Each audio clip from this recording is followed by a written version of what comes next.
제가 뭐 지금부터 이 LS 머티리얼즈가 뭐 10만원, 20만원 갑니다 이런 얘기를 하는 게 아니고요. 안녕하세요 여러분. 오늘 종목 LS 머티리얼즈 보도록 하겠습니다. 금요일이네요. 오늘도 LS 머티리얼즈의 주가는 하락을 하면서 또 신저가 경신을 했습니다. 진짜로 이러다가 1만원 깨고 내려갈 것 같은 그런 분위기예요. 아니 뭐 LS 머티리얼즈와 관련한 어떠한 악재가 나온 것도 아니고 뭐 그렇다고 해서 기업에 대한 어떤 부정적인 전망이나 이슈가 나온 것도 아닌데 그냥 진짜 말 그대로 시장이 무너지면서 흘러내린 게요. 지금 단순하게 여기서부터 여기까지 이 흘러내린 것만 계산을 해도요. 마이너스 30% 하한가 수준입니다. 자, 그래서 어떻게 보면 지금 주주분들 입장에서는요. 좀 굉장히 억울한 상황이 있죠. 아니 이제는 좀 이만큼 빠졌으면 반등이 나와줘야 하는데 반등은커녕 더 빠지고 있으니까 실망을 하신 분들 굉장히 많으실 거예요. 그래서 지금 우리가 이 종목에 대한 분석을 하는 것도 좋고 전망을 보는 것도 좋고 네 저도 당연히 이와 관련된 내용들을 우리 여러분들께 계속해서 말씀을 드리겠지만 일단 지금은요 우리가 지금 현 시점에서 뭐랄까 이 현재 이 상황을 좀 봐야 할 것 같아요. 왜 이렇게 시장이 빠지는지 그리고 이 안 좋은 분위기는 언제쯤 해소가 될지 이런 부분들부터 좀 명확하게 파악을 하고 가야 할 것 같아요. 네, 그래서 오늘은요 해당 내용들까지 좀 설명을 드리도록 할 테니까요. 본격적으로 영상 시작하기 전에 구독과 좋아요 한 번씩 부탁드리겠습니다. 자, 일단 보시면요 이 코스닥 같은 경우에는요 그냥 이번 주 내내 흘러내렸어요. 자, 그러면서 지난 8월 5일 블랙 먼데이 때의 저점도 깼죠. 코스피 역시도 마찬가지예요. 이번 주 내내 이렇게 흘러내렸고 지금 2400선 깨졌죠. 지금 보면은요 이 외국인들의 수급이요 오늘뿐만이 아니라요 지금 거의 한 2주가량을 계속해서 매도만 나오고 있어요. 지금 이렇게 지수가 맥을 추지 못하는 가장 큰 이유가 바로 이거예요. 자, 그러면 외국인들은 도대체 왜 이렇게 갖다 팔기만 하는 걸까요? 이유는요 바로 환율 때문입니다. 자, 환율 차트를 보면은요 지금 10월부터예요. 10월부터 이렇게 상승을 하기 시작했습니다. 이 10월 1일자 환율이요 1323원이었어요. 근데 불과 한 달 만에 여기까지 80원이 올랐습니다. 자, 한 달 동안 이 환율이 80원 올라가면은요 이거는 지금 외환시장에 문제가 있다라는 겁니다. 자, 그리고 이렇게 환율의 변동성이 커지고 상방으로 가게 되면은 문제점이 생겨요. 이 외국인들의 입장에서는요 환차손이라는 게 발생을 하거든요. 이 환율의 변동으로 인한 손해를 뜻하는데 쉽게 말씀드리면 지금 이 외국인들이 한국 증시에 직접적으로 투자를 하기 위해서 1달러를 1000원으로 환전을 했습니다. 그리고 나서 시간이 흘렀어요. 당연히 그 사이에 환율은 계속 올라가고 있는 추세에 있으니까 더 상승이 나왔겠죠. 이렇게 지속적인 상승이 나와서 이 원달러 환율이 2000원까지 올랐다라고 가정을 해볼게요. 자, 그러면 이제 이 1000원을 가지고 다시 환전을 하게 되면은요. 자, 그때는 같은 1달러가 아니죠. 1000원의 가치는요. 그새 0.5달러가 되었다라는 겁니다. 이게 바로 환차손이에요. 그러니까 이 환율이 올라가면은요. 달러를 가지고 있는 사람들의 입장에서는 당연히 좋죠. 하지만 반대의 입장이면요. 외국인들은 지금 이미 환전을 해서 국내 주식을 매매를 하고 있잖아요. 이런 식으로 지금 계속해서 이렇게 환율이 올라가게 되면은요. 나중에 내가 이 주식으로 수익을 본다고 해도요. 이 환율이 올라가서 환차손이 발생을 하니까 그냥 지금 그냥 매도를 해버리는 거예요.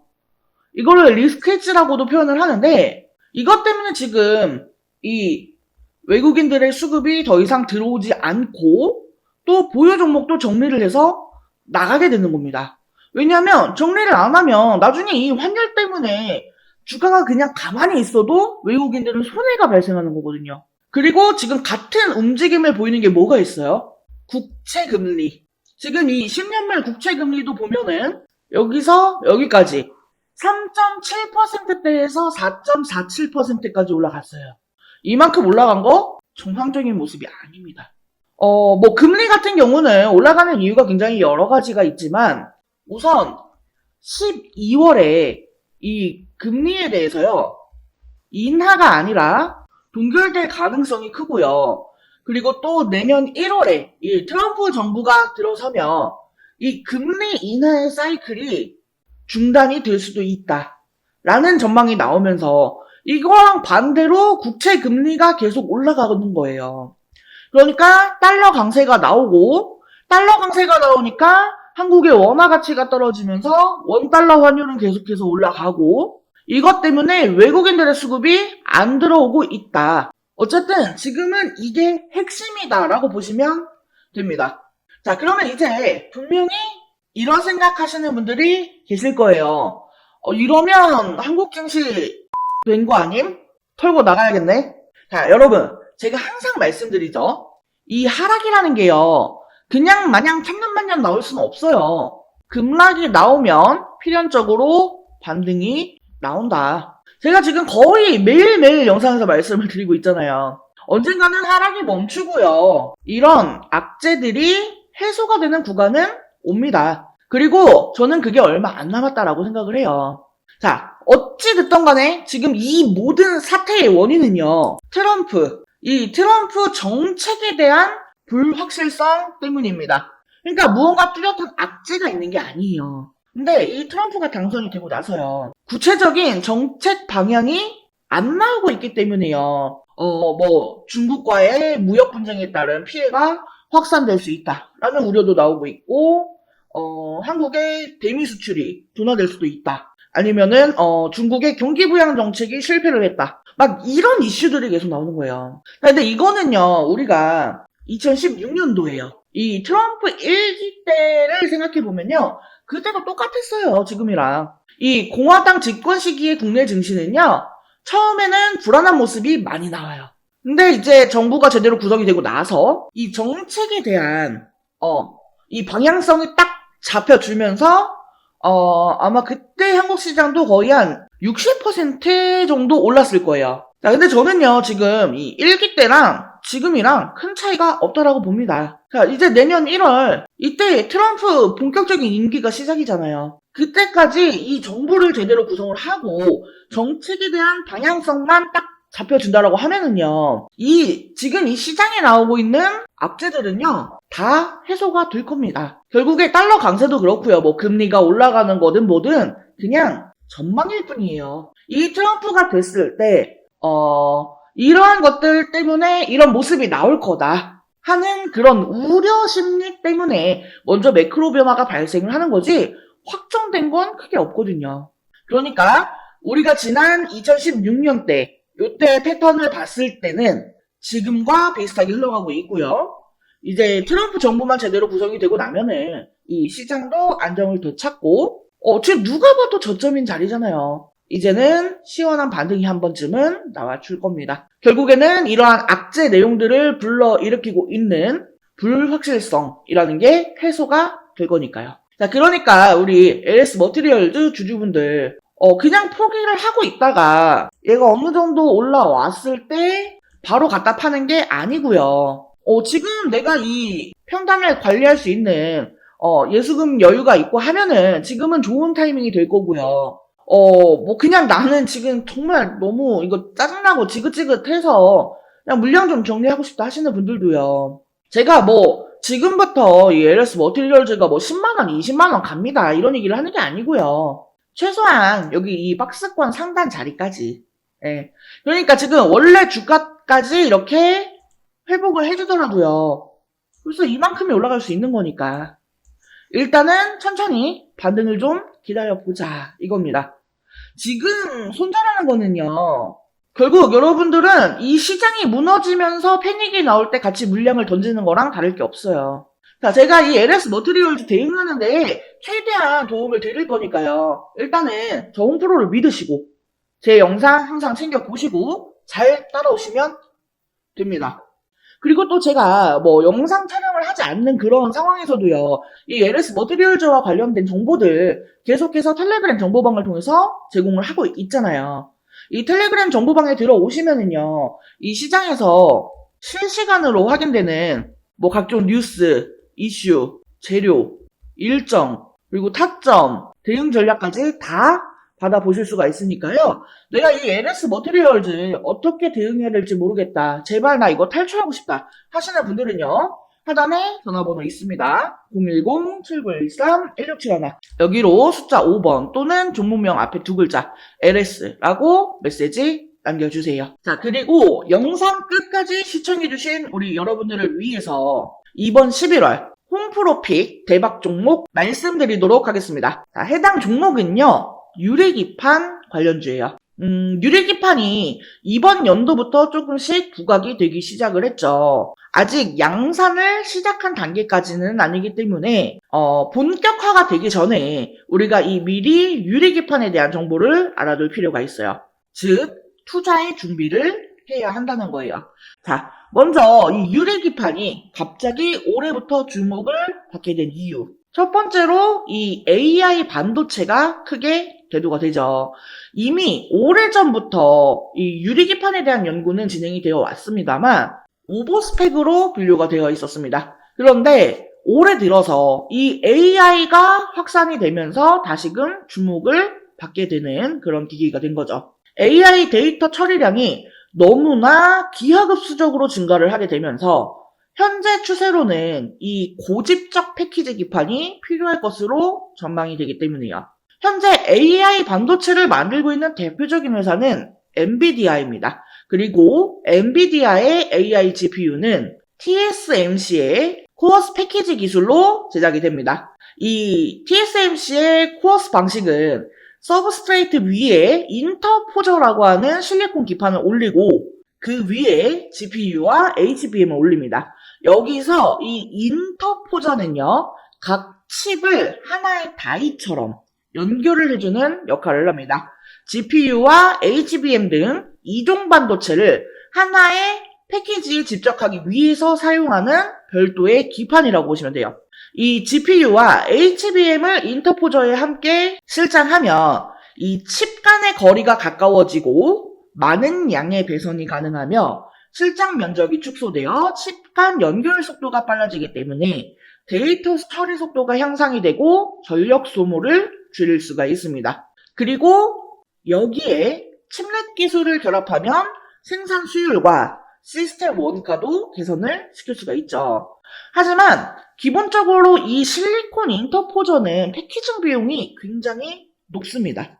그러니까 앞으로 계속해서 이 AI 데이터 처리량이 늘어난다라고 하면은 그에 따라서 패키징 비용도 계속해서 늘어날 것으로 보여지는 상황이라는 거죠.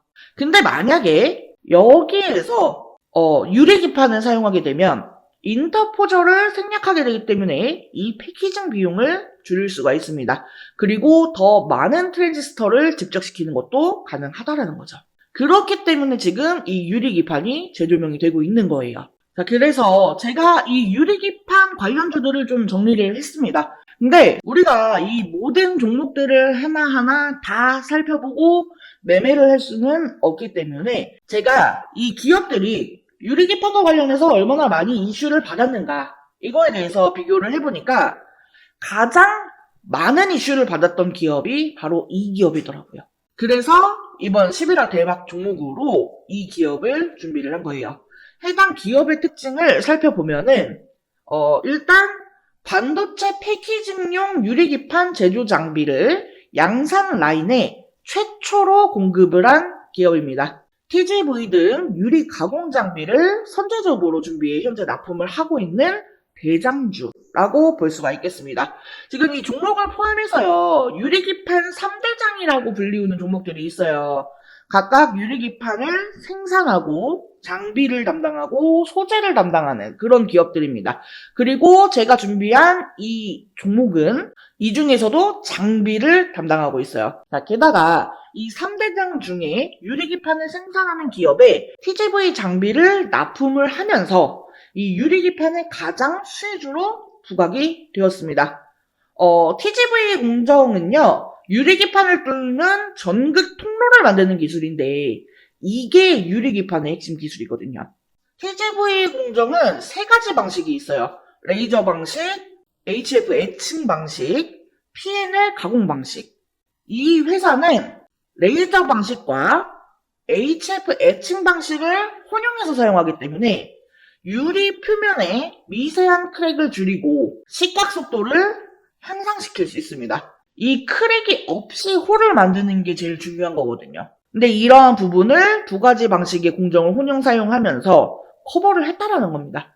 무엇보다 이 글라스코어 기판 제조 공정에서 이미 4가지 장비나 공급을 하고 있다는 점이 가장 대조되는 내용입니다.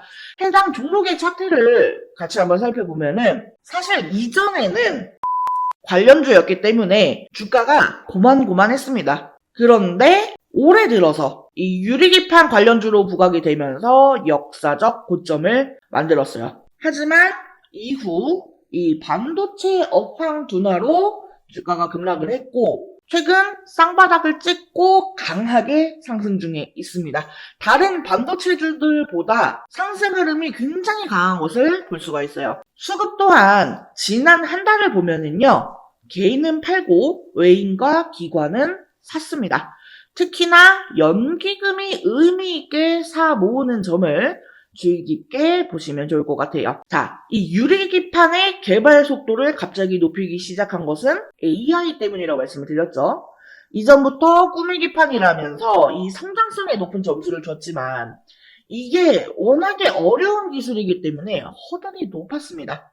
자, 하지만 HBM에 들어가는 실리콘 인터포저의 쇼티지 지속, 그리고 실리콘 인터포저보다 싸고 매력이 많은 글라스 기판은 이 자본을 들여서 개발 속도를 높일 수밖에 없는 상황이에요. 제가 앞에 유리기판 3대장이라고 하면서 말씀을 드렸어요. 근데 사실 이 중에 진짜 대장주는 이 유리기판을 생산하는 종목이에요. 하지만 해당 기업은 아직까지 개발 진행 단계에 있기 때문에 적자가 지속되는 중이죠. 그나마 제가 이번 11월 대박 종목으로 픽한 이 기업은 장비주에 해당이 되기 때문에 실적이 유리기판을 생산하는 종목보다 선반영이 될 수가 있습니다. 또한 시총이 작은 소형주이기 때문에요. 가볍게 움직일 수 있다라는 매력도 있고요. 소형주 중에서는 이 기업이 대장주라고 볼 수가 있겠습니다.